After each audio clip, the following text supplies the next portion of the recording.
Maxwell Cooper heard the screaming before he even reached the stairs. Not crying, screaming. His daughter. Terrified, he ran, took the stairs 3 at a time, his heart pounding. Grace. He threw open the bedroom door and froze. His 5-year-old daughter sat on the floor in her yellow shirt, tears streaming down her face, shaking the arm of the woman lying beside her. Emma, the nanny, collapsed, not moving. Her dark curls spread across the carpet like a halo. Maxwell dropped to his knees, hands shaking. What happened? He checked Grace first, red marks on her throat, tears everywhere but breathing. Then Emma. Pale, unconscious, pulse faint. 911. My daughter's nanny collapsed. Please just send someone. He looked around, trying to understand. A red toy car wet. Scattered blocks. A thermometer still blinking. And then the question hit him like a punch to the chest. Did she hurt her? Footsteps rushed down the hall. Patricia Vale, the head housekeeper, appeared in the doorway, hand over her chest. Mr. Cooper. What happened? I don't know, Maxwell said, voice barely holding together. I heard Grace screaming and found them like this. Patricia's eyes moved from Emma to Grace, then back to Maxwell. Her voice dropped, careful and quiet. Sir, I've been worried about her. The paramedics arrived. One team worked on Emma. The other checked Grace. Sir, has your daughter been choking? There's bruising on her throat. Someone performed the Heimlich. Saved her life. Maxwell looked at Emma's unconscious body being lifted onto a stretcher. She saved her. But then the other paramedic spoke, voice low and uncertain. There's a mark on her wrist. Looks like an injection site. The room went silent. Patricia's voice came soft from behind him. Mr. Cooper, if she's been hiding something. They carried Emma out. Her hand slipped off the gurney. Grace cried for her. Miss Emma. Miss Emma. And Maxwell stood there, staring at the empty room, realizing he didn't know anything at all. Before we continue, like, subscribe, and tell me where in the world you're watching from. Because sometimes the people we overlook are the ones God sent to save us. The ambulance lights painted the street red and blue. Maxwell sat in the back holding Grace, who wouldn't let go of his jacket. Her throat was raw from crying, but she was breathing. That's what mattered. In the other ambulance, Emma was hooked up to machines that beeped too fast, then too slow, then stopped altogether before starting again. At the hospital, doctors swarmed around Emma. Nurses checked Grace repeatedly, asking Maxwell questions he couldn't answer. Has she been sick? Any allergies? When did she last eat? He didn't know. He'd been in meetings all day while his daughter was dying and being saved by a woman he barely knew. A doctor approached. Your daughter will be fine. Whoever did the Heimlich saved her life. She paused. But Emma has a serious heart condition. Under extreme stress, it triggered a life-threatening episode. She's had symptoms for months. The question is, why didn't she get help? Maxwell had no answer. Patricia's words echoed in his mind. If she can't be trusted to tell you the truth about her health, can she be trusted with your daughter's life? Grace wouldn't speak. She sat in the hospital waiting room chair, legs swinging above the floor, clutching a crumpled drawing she'd made weeks ago. Her, Emma, and a little girl Maxwell had never met, all holding hands under a bright yellow sun. Every time a nurse tried to take it from her to examine her properly, Grace held tighter, silent tears rolling down her cheeks. The doctors confirmed what the paramedics had said. Emma's Heimlich technique was textbook perfect. She'd saved Grace's life without question. But then came the other questions, the ones Maxwell couldn't answer. How long had Emma been experiencing symptoms? Had she mentioned feeling unwell? Why hadn't she disclosed a serious heart condition? Patricia appeared with coffee Maxwell didn't remember asking for. She sat beside him, voice low and concerned. "I should have said something sooner, Mr. Cooper. I noticed she'd been exhausted lately, calling in sick more often. Sometimes I'd find her sitting down during Grace's playtime, holding her chest." She paused. "I thought maybe she was just tired, but now, what if this has been going on for months?" Maxwell rubbed his face. He hadn't slept. Couldn't think straight. "Sir, I hate to say this, but—" Patricia hesitated, glanced at Grace. What if she'd been driving Grace somewhere when this happened? What if Grace had been in the bath? Her voice dropped to barely a whisper. "What if next time you're not there to call 911? The words hit like ice water. Maxwell stood abruptly, walked to the hospital security office, demanded to see his home footage. They pulled it up, Emma playing with Grace, laughing, then sudden panic. The Heimlich. Grace safe. Then Emma collapsing like a puppet with cut strings. The timestamp showed 2:47 p.m. He'd been in a conference call about a merger. Completely unreachable. He watched it 3 times. Each time the same thought. She'd been a ticking time bomb in his house, caring for his daughter while her heart was failing. By the time he returned to the waiting room, his decision was made. He called his assistant Karen. "Emma Bailey's employment is terminated effective immediately. Process her final paycheck with 2 months severance. I want her belongings packed and delivered." "Sir, should we?" "No contact with Grace. Make that clear." 3 floors up, Emma woke to white walls and the smell of disinfectant. Her chest hurt. Machines beeped beside her. "Grace," she whispered to the nurse. "Is Grace okay?" "The child is fine, honey. She's home." Emma closed her eyes, relief flooding through her. Thank God. Thank God. Then her phone rang. The hospital phone, not her cell. A woman's voice, professional and distant. "Miss Bailey, this is Karen from Mr. Cooper's office. Your employment has been terminated effective immediately. Your final paycheck will include 2 months severance." The words didn't make sense at first. Then they did. All at once. "Wait, I'm fired? Can I at least say goodbye to Grace?" A pause. Cold. Calculated. Mr. Cooper believes a clean break is best for his daughter's stability. "I'm sure you understand." Emma didn't understand. She'd saved that little girl's life. She'd almost died saving her. And now, the line went dead. Emma lay there, staring at the ceiling, machines beeping their steady rhythm while her world shattered into pieces she'd never be able to put back together. The taxi dropped Emma off in the Bronx 3 days later.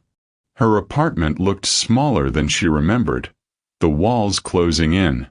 Lily was on the couch, wrapped in blankets despite the warmth, her skin pale gray, dark circles under her eyes. At 8 years old, she looked half that size, fragile as paper. "Mama." Lily's voice was barely a whisper. "Are you okay? They wouldn't tell me what happened." Emma forced a smile, crossed the room, wrapped her arms around her daughter carefully. "I'm fine, baby. Just tired." But Lily had always been able to read her. "You're lying." The medical bills arrived that afternoon. Emma stared at the numbers until they blurred. Kidney transplant. $127,000. Insurance claim, denied. Appeal status, denied. Her severance, $6,200, wouldn't cover even 1 month of Lily's dialysis treatments. At this rate, her daughter had maybe 3 months. Emma took 3 jobs. Grocery store cashier in the mornings, starting at 5 a.m. Night cleaning crew from 9 p.m. to 2 a.m. Weekend catering gigs whenever she could get them. She worked 20-hour days, came home to make sure Lily took her medications, slept 3 hours, then started again. Across the city, Grace stopped eating. Maxwell tried everything. Her favorite foods, ice cream for breakfast, letting her pick what they had for dinner. Nothing worked. She wouldn't speak either, just shook her head or nodded, drawing pictures constantly. Always the same picture. Her, Emma, and another little girl holding hands. The new nanny, Stephanie, Patricia's daughter, was perfectly qualified. Certified in pediatric care, excellent references, knew all the right techniques. But Grace turned away every time she entered the room. At night, Maxwell found his daughter standing at her window, staring out at nothing, clutching a blue scarf that smelled like lavender. Emma's scarf. "Gracie, sweetheart, talk to me. Please." Grace handed him another drawing. Emma with angel wings. Maxwell didn't understand. He'd protected her, hadn't he? Removed the danger. Why was she disappearing? Emma collapsed at the grocery store on her second week. Right in the middle of ringing up a customer, the room tilted, her chest locked up. The manager helped her to the break room. "Emma, you need to see a doctor." "I'm fine. Just need water." "You're not fine. This is the 3rd time." But she couldn't afford to not be fine. She went back to work, forced herself to stand, to smile, to scan items with hands that wouldn't stop shaking. That night, Lily's fever spiked to 104. Emma called 911 from the cleaning supply closet at her night job. The ambulance took Lily to Mount Sinai. Emergency dialysis. Her kidneys were failing faster than the doctors had predicted. Emma sat in the hospital hallway at 3 a.m., still in her cleaning uniform, mascara running, chest aching with every breath. Her phone buzzed. Another bill. Then another. She opened her bank account. $8,000 saved. Lily needed $127,000. It was never going to be enough. Maxwell found Grace at 2 in the morning, standing at her bedroom window in her nightgown, crying silently. No sound, just tears streaming down her small face, catching moonlight. "Gracie, what's wrong?" He knelt beside her, heartbreaking. She didn't speak. Just handed him another drawing, this one more detailed than the others. 3 figures holding hands. Grace in the middle, Emma on one side, and a smaller girl on the other. All smiling. At the top, in Grace's careful letters, "My family. Do you miss Miss Emma?" Grace nodded, tears falling faster. Then she wrapped her arms around his neck and sobbed into his shoulder. The first real emotion she'd shown in 2 weeks. Maxwell carried her back to bed, waited until she fell asleep clutching that blue scarf. Then he went to his study, poured 3 fingers of whiskey, and sat in the dark. Something was wrong. Something had been wrong from the beginning, but he couldn't see it. He pulled up the home security system on his computer. Found the footage from that day. He'd watched it before, but only the collapse. Now he scrolled back further. 2:32 p.m. Emma and Grace playing with blocks on the bedroom floor. Emma was singing something soft, gentle. Grace was laughing, clapping her hands, pure joy on her face. Emma looked tired. He could see that now, but she was smiling, present, loving. 2:44 p.m. Grace reached for something on the floor. The red toy car. Put it in her mouth before Emma could stop her. What happened next took 7 seconds. Emma moved like lightning. Grabbed Grace, positioned her. Back blows. 1, 2, 3. Nothing. Heimlich. Arms around Grace's small body. Precise pressure. The toy flew across the room. Grace coughed, gasped, started crying. Emma held her, checking her over with shaking hands, kissing her forehead, whispering something Maxwell couldn't hear. Making sure she was safe. Making absolutely sure. Then Emma set Grace down carefully, deliberately, positioning her away from where she was standing. And collapsed. Maxwell watched it again. Watched Emma twist her body as she fell, angling away so she wouldn't land on Grace. Even unconscious, even dying, protecting his daughter until the very last second. He rewound the footage. Watched what came after. 2:47 p.m. The door opened. Patricia walked in. Maxwell leaned closer to the screen. Patricia stood in the doorway for 3 seconds. Looking at Emma on the floor. Looking at Grace crying, shaking Emma's arm. Then Patricia turned around and walked away. Maxwell's blood went cold. He checked the timestamp. 2:47 p.m. Patricia entered and left. 2:56 p.m. Patricia came running down the hallway. Found him in his office, frantic. Mr. Cooper. Something's happened. It's Grace and Emma. 9 minutes. Patricia had seen them and walked away for 9 minutes. Maxwell sat back in his chair, hands shaking. He replayed it 3 more times, hoping he was wrong. But the footage didn't lie. Patricia had seen his daughter crying beside an unconscious woman and left them there. Why? He pulled up Emma's personnel file, started reading. Really reading this time. Performance reviews from 18 months ago. Exceptional with Grace. Goes above and beyond. Highly recommend. Then 4 months ago, the reviews changed. Appears fatigued. Late to morning duties. Requesting excessive time off. All signed by Patricia Vale. Maxwell cross-referenced the digital time cards. Emma hadn't been late once. Not a single day. She'd arrived 30 minutes early every morning for 2 years. The whiskey glass slipped from his hand, shattered on the floor.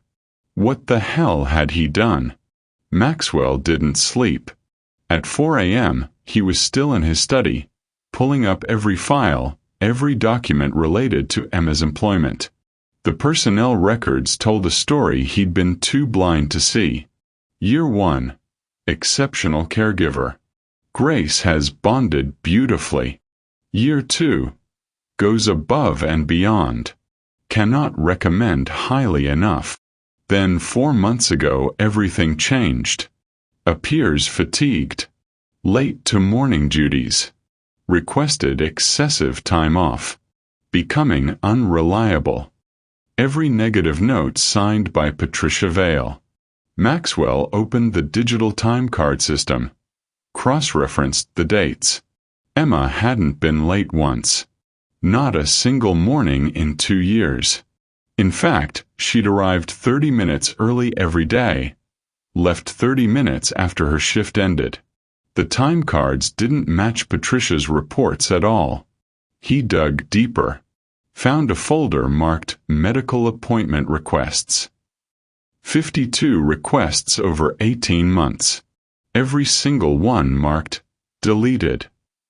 He checked the system logs. Same user ID on every deletion. Fail. Patricia had been systematically blocking Emma from getting medical care. Maxwell grabbed his phone, called his attorney. Harold, I need the best private investigator you know. Former law enforcement. Someone who can work fast. I need them now. Rebecca Chen arrived at his house by 10 a.m. Former NYPD detective. Sharp eyes that missed nothing. Maxwell handed her everything. Personnel files, security footage, system logs. How fast can you work? Give me 6 hours. She called at 4 p.m. Mr. Cooper, you need to see this in person. Rebecca spread documents across his desk like evidence at a crime scene. Patricia Vale was fired from 3 previous households before your father hired her. Inappropriate conduct with staff, manipulation, fraud. The references she provided don't exist. I called every number. Fake companies. Maxwell's jaw tightened. IT logs show she accessed Emma's medical files 67 times over the past year. Reading her appointment requests, her emergency contact information, everything. Rebecca pulled out a purchase order. This is the recalled toy that caused your daughter to choke. Manufacturer recalled it 6 months ago. Choking hazard. It was ordered from your household account 5 days before the incident. By Patricia. She planted it. She created the disaster. Then she used it to destroy Emma. Rebecca laid out printed emails. She's been recommending her daughter Stephanie for the nanny position 14 times over the past year. You rejected every recommendation. Emma was in her way. Maxwell felt sick. Rebecca pulled out one final document. Emma's emergency contact information lists her daughter, Lily Bailey, 8 years old, end-stage kidney failure, needs a transplant that costs $127,000. Insurance denied the claim. She looked at Maxwell. Emma tried to schedule 52 doctor appointments for her heart condition. She knew something was wrong. She was trying to get help. And Patricia deleted every single request. Every one. Emma couldn't afford to lose this job. She was supporting a dying child. So she kept working while her own heart was failing, kept trying to get appointments that never went through, kept showing up because she had no choice. Rebecca's voice hardened. Patricia knew exactly what she was doing. She sabotaged Emma's healthcare, planted a dangerous toy, then watched her collapse and did nothing. All to get her daughter a job. Maxwell stood, walked to the window. Grace was in the garden with Stephanie, but his daughter looked like a ghost, going through motions with no life behind her eyes. Find Emma, he said quietly. I need to see her. Now. Emma was working her 3rd shift of the day when the chest pain hit. Weekend catering gig, fancy event in Manhattan. She was carrying a tray of champagne glasses when the room tilted sideways. She excused herself, made it to the kitchen, collapsed against the industrial sink. Someone shouted. Hands grabbed her. The last thing she heard was, call 911. The ambulance took her to Mount Sinai. Same hospital. Same emergency room. Dr. Monica Hayes was waiting. And her expression said everything. Emma, you can't keep doing this. Your heart is failing. Emma tried to sit up. Couldn't. My daughter is 3 floors up in this hospital, dying. I can't afford to be sick. Your daughter needs her mother alive, not dead from martyrdom. Something in Emma broke then. The dam she'd been holding back for weeks shattered. She needs a kidney. $127,000. I've worked 3 jobs for 6 weeks straight and I have $8,000 saved. At this rate, she'll be dead before I can earn half of what she needs. Emma's voice cracked. So tell me, doctor, how am I supposed to afford being sick when my baby is dying? Dr. Hayes was quiet for a long moment. Then she squeezed Emma's hand and left the room. Emma heard her voice in the hallway, making a phone call. "Mr. Cooper, this is Dr. Monica Hayes. I treated your wife Charlotte before she passed. I need to talk to you about Emma Bailey." That night, Maxwell stood outside Emma's hospital room for 15 minutes. Grace was beside him, holding his hand so tight it hurt, carrying that drawing like a lifeline. He'd told her where they were going. She hadn't spoken, just nodded, grabbed her picture, and followed him to the car. Now, standing at this door, Maxwell didn't know what to say. How to apologize for throwing away someone who'd saved his daughter's life. How to explain that he'd been manipulated, that he'd failed, that he'd seen Emma as a role instead of a person. Grace made the choice for him. She pushed the door open.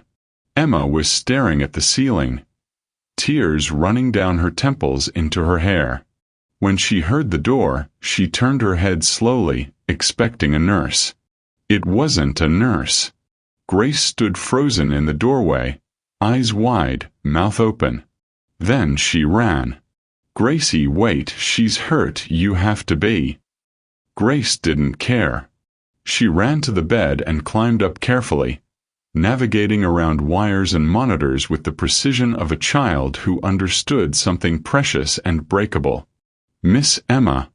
Miss Emma, I missed you so much. I thought you were never coming back.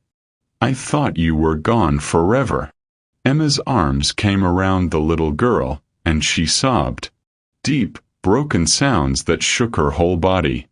"Oh, baby girl. Oh, Grace. I missed you too. I'm so sorry. I'm so sorry. I drew you pictures. Every day. Daddy said you weren't coming back, but I knew you wouldn't leave me.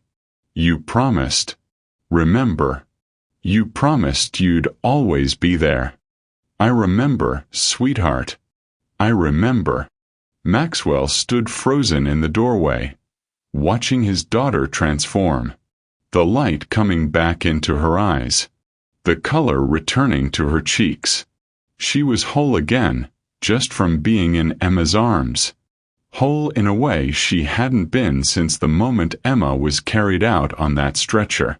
And Maxwell realized, with devastating clarity, that he'd destroyed the only person who'd made his daughter feel safe since her mother died. Grace fell asleep against Emma's side, one small hand clutching Emma's hospital gown, the other holding that drawing.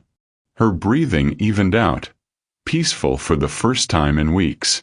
The heart monitor beeped its steady rhythm. Outside, the city hummed through the darkness. The silence between Emma and Maxwell stretched like broken glass. "I'm sorry." Emma didn't respond, didn't look at him, just stroked Grace's hair with trembling fingers. "I should have listened. I should have investigated. I should have." Maxwell's voice broke. "I'm so sorry, Emma. Why are you here?" Her voice was raw, scraped clean of everything but exhaustion. "Dr. Hayes called me. She told me about Lily, about what you've been going through, about what Patricia did. I don't need your pity. It's not pity." Maxwell moved closer, slowly, like approaching something wounded. "It's shame. It's guilt. It's me trying to figure out how I got everything so catastrophically wrong." He sat in the chair beside her bed, pulled out a folder. Security footage stills. IT system logs. Deleted emails printed on white paper. "I know Patricia deleted 52 medical appointments. I know she falsified your performance reviews. I know she planted that recalled toy in Grace's room. I know she saw you collapsed with Grace crying beside you, and she walked away for 9 minutes." Emma closed her eyes. Tears slipped down her cheeks, silent and steady. You looked at me that day like I was nothing, she whispered. Like I was disposable. Like everything I'd done, everything I'd given. 2 years of loving that little girl, almost dying to save her. Like none of it mattered because I was just the help. I know. Maxwell's voice cracked. And I will carry that shame for the rest of my life. Emma looked down at Grace sleeping peacefully in her arms. She stopped eating, didn't she? Maxwell nodded, unable to speak for a moment. Stopped talking. Nightmares every night. Screaming for you. Stephanie tried everything. She's qualified, certified, patient. But Grace just disappeared. She'd stand at her window for hours, crying, clutching your scarf. He wiped his eyes roughly. I thought I was protecting her by keeping you away. I was destroying her. She drew pictures of you every single day. Dozens of them. All the same, you, her, and a little girl I didn't recognize. My daughter. Lily. I know. I know now. Maxwell pulled out a second folder, hands shaking. I have something for you. Emma finally looked at him. Her eyes were red, exhausted, but there was something there. Not hope, not yet, but maybe the faint possibility of it. What? A way to make this right. Or at least to start trying. He opened the folder. Inside were medical documents, financial agreements, legal papers covered in signatures and official stamps. NYU Langone has accepted Lily into their pediatric kidney transplant program. Full scholarship. All expenses covered. She's being evaluated tomorrow morning. They're fast-tracking her on the transplant list. Emma stared at the papers. Her lips moved, but no sound came out. My wife Charlotte, before she died, she was an organ donor. She saved 4 people. I've contacted the Organ Donation Network. They're prioritizing matches for Lily. In Charlotte's memory. Maxwell's voice dropped to almost nothing. You saved my daughter's life while your heart was killing you. While your own child was dying. You showed up every single day.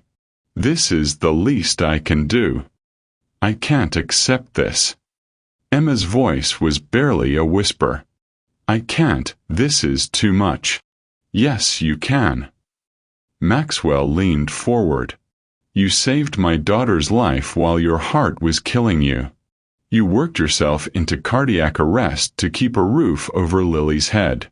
You tried 52 times to get medical help, and every time Patricia blocked you. This is the least I can do. Emma broke down completely. Not quiet tears this time, but deep wrenching sobs that shook the bed, woke Grace slightly. The little girl stirred, tightened her grip on Emma, and fell back asleep. Emma buried her face in Grace's hair, shoulders heaving.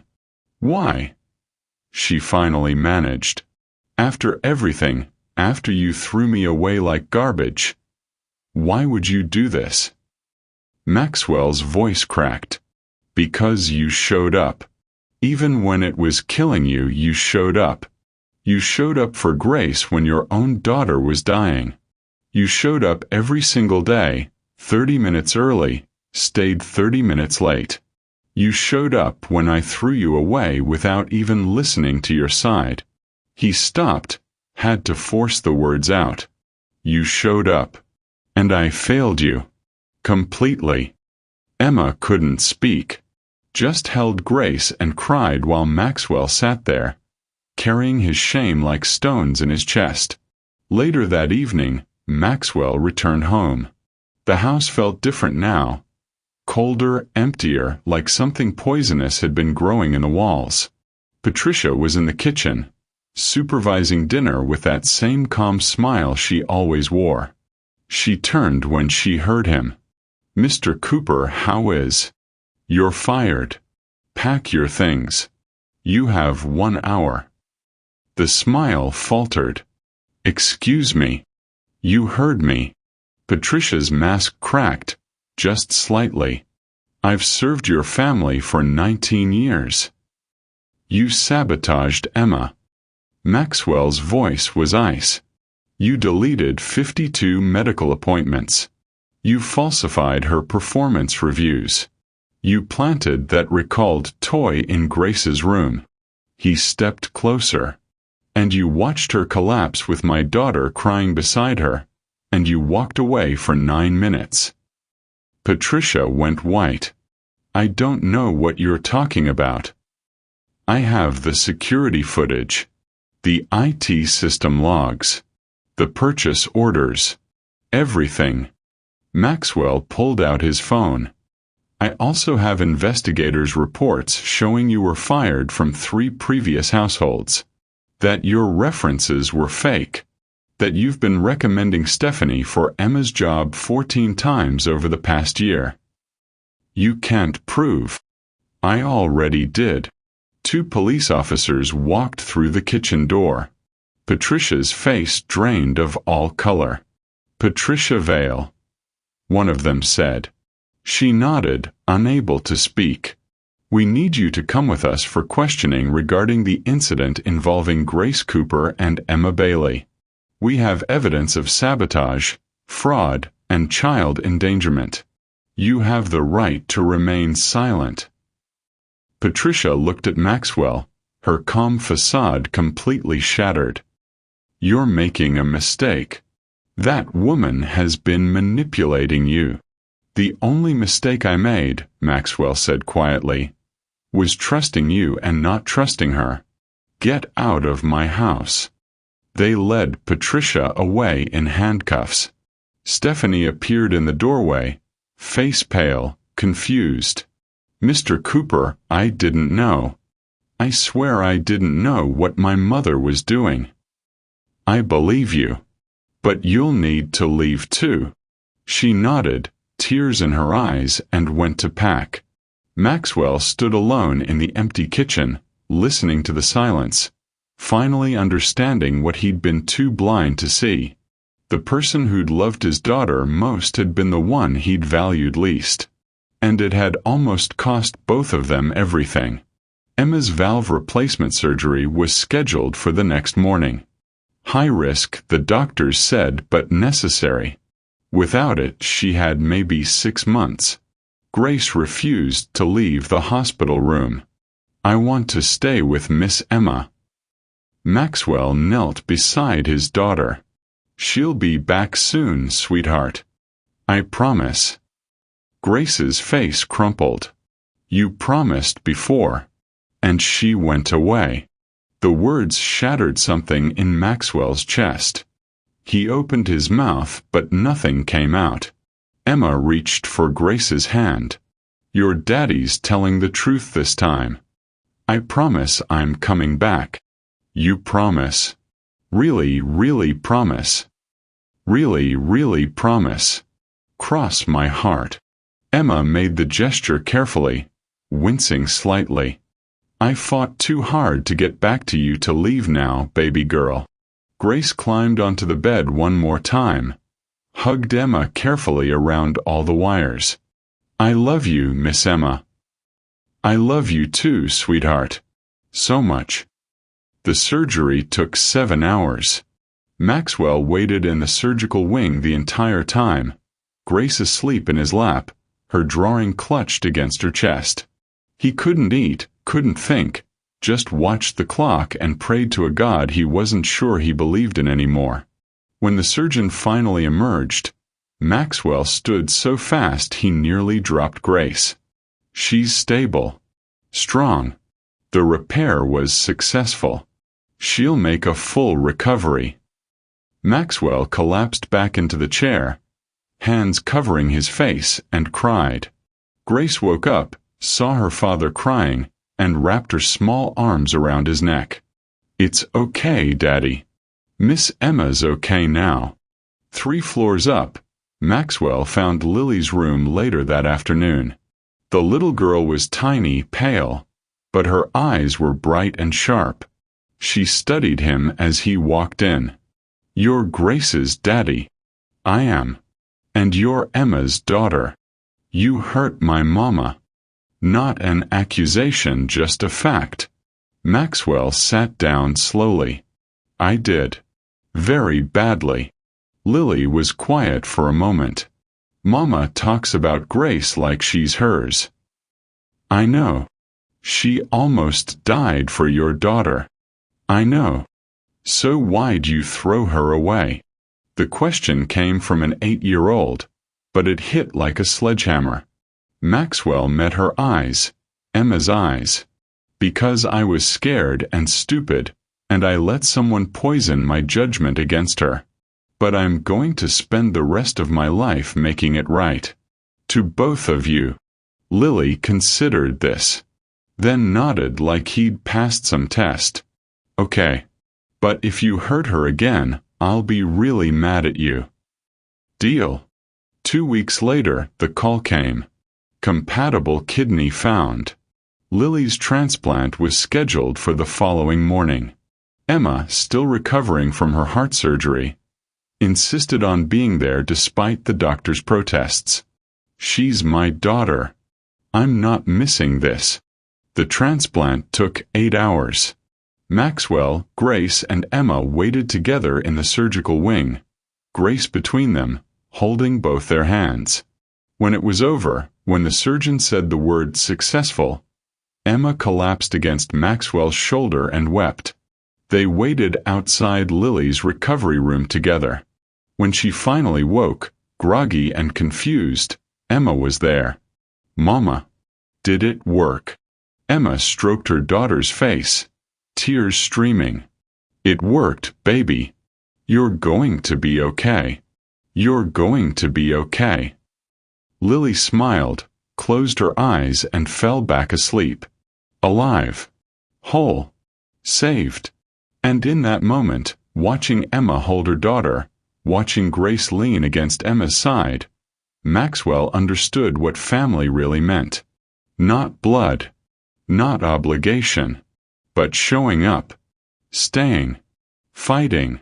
Loving even when it costs everything. 6 months later, Emma stood in the garden behind Maxwell's estate, watching Grace and Lily chase butterflies through the rose bushes. Lily's hair had grown back in soft curls. Color returned to her cheeks, her laughter bright and clear. The girls were inseparable now, sisters in everything but blood. Emma and Lily lived in the guest house, separate space with full privacy, but close enough that every morning brought the sound of small fists knocking on the door. Miss Emma. Pancakes. And Emma would open the door to find both girls already dressed, already giggling, pulling her toward the main house for breakfast. Maxwell had changed too.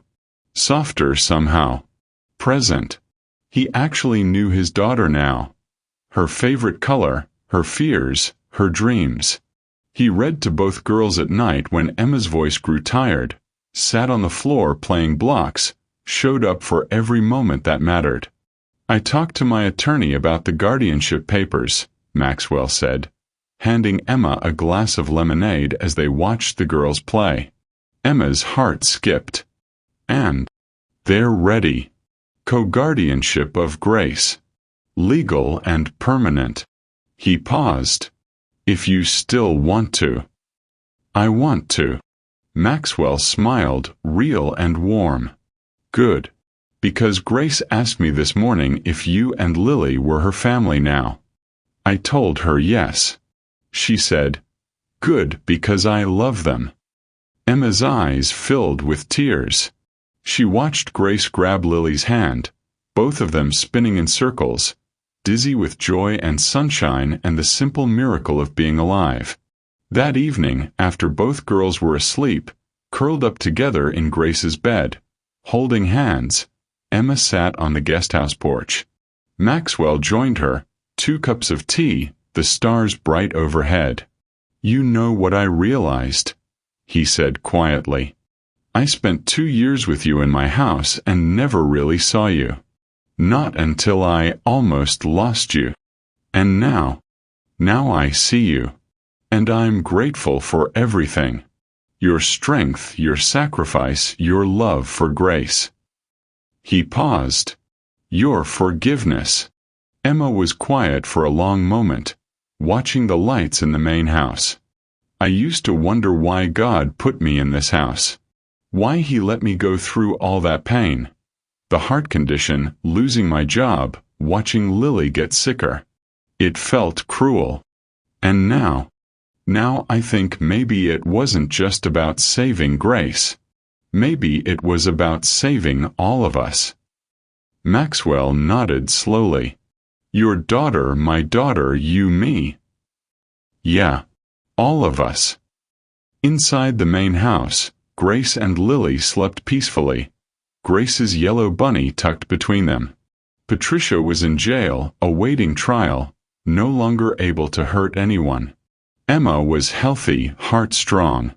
Lily was thriving, kidney functioning perfectly. Grace was whole again, laughing again, living again. Emma reached over and took Maxwell's hand. Not romantic, just human. Just two people who'd walked through fire and found something real on the other side. You know what Grace said yesterday? Maxwell asked. What? She said, Daddy, I'm glad Miss Emma and Lily live here now. We're a real family. I told her she was right. Emma smiled. We are, aren't we? Yeah, we really are. The next morning, all four of them sat around the kitchen table. Lily and Grace were giggling over pancakes, syrup everywhere, telling stories about butterflies and dreams. Emma poured juice, Maxwell made coffee, and everything felt exactly right. Miss Emma, Grace said, can you braid my and Lily's hair the same today? Of course, baby girl. Lily bounced in her seat. Mama, can Grace come to my doctor appointment this afternoon? I want to show her how my scar healed. Emma looked at Maxwell, who was already smiling. If her daddy says yes. Absolutely. The four of them together, whole, a family. Not perfect, not without scars, but together. And sometimes that's all Grace needs to work with. They say angels come in many forms. Sometimes they wear uniforms and carry badges. Sometimes they wear scrubs and carry medicine. And sometimes, just sometimes, they wear quiet strength and carry love that refuses to quit. Emma Bailey was that kind of angel. The kind who shows up even when it costs everything. The kind who saves lives not because it's easy, but because it's right. And in the end, she didn't just save Grace Cooper's life. She saved them all. Because the people we overlook, the ones we take for granted, the ones we see but never truly see, sometimes they're the very ones God sent to save us. Thank you for watching this story to the end. If you enjoyed this story, you will surely enjoy the next one. It's as crazier and more intriguing as can ever imagine.